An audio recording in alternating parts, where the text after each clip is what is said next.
আসসালামু আলাইকুম। আমি সেকেন্ড পার্টে আবার আসলাম। বাকি কথাগুলো বলতে চাই। এখন আমি বলতেছি যে আওয়ামী লীগ সরকার কেমন ছিল সেটা তো আপনারা জানেন, খুব ভালো করে সকলের জানা। আমরা সাধারণভাবে কোনো কথা বলতাম গেলে তখন আমরা 7বার চিন্তা করতাম যে এই আমরা একটা কথা বলতেছি, এই কথাটা কি সরকারের বিপক্ষে যায় কিনা, বা সরকারের যদি এমন একটা কথা বলবো দেখা গেছে যদি সরকারের বিপক্ষে যায় তাহলে রাত্রে আপনাকে নাই করে হালাবে, আপনাকে আর খুঁজেও পাওয়া যাবে না। আপনি কই আছেন আয়না করে আপনার হাড্ডি খুঁজেও পাবে না, এমন পর্যায়ে হয়।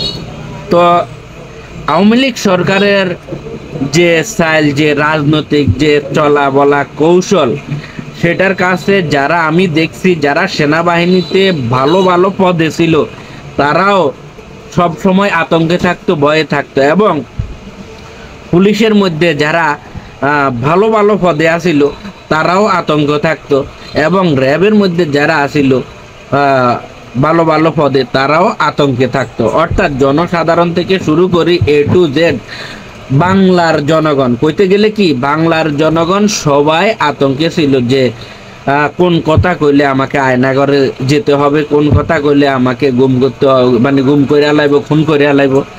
তো এ ধরনের একটা আতঙ্কের মধ্যে থাকতো। তো বহুদিন পর আমি মনে করছি যে যখন ক্ষমতাটা হারাইলো তখন আমি মনে করছি শেখ হাসিনা নিজে বলছে যে উনি আর রাজনীতি করতো না, শেখ হাসিনার পুত্র বলছে যে হের মা আর রাজনীতি করতো না। তখন একটা আশ্বাস পাইছি যে মনে হয় স্বাধীনভাবে কোনো কথা বলতে পারবো, সেই সময়টা আসছে। এখন পর্যায়ক্রমে দেখতেছি না, যেরকম ধারণা করছি এরকম না, ওরা রাজনীতি আবার করব, মানে ক্ষমতা আবার নিব। তো আপনারা দেখেন যে 17 বছর একটানা ক্ষমতার রয়েছে, এরপরে ক্ষমতা থাকলে ক্ষমতার যে একটা মানে আরাম আয়েস যে মানে আমরা যে পরিস্থিতিগুলো মানে ছিল বর্তমানে সে পরিস্থিতি নেই, বর্তমানে এটা আর কি ভিন্ন কিছু।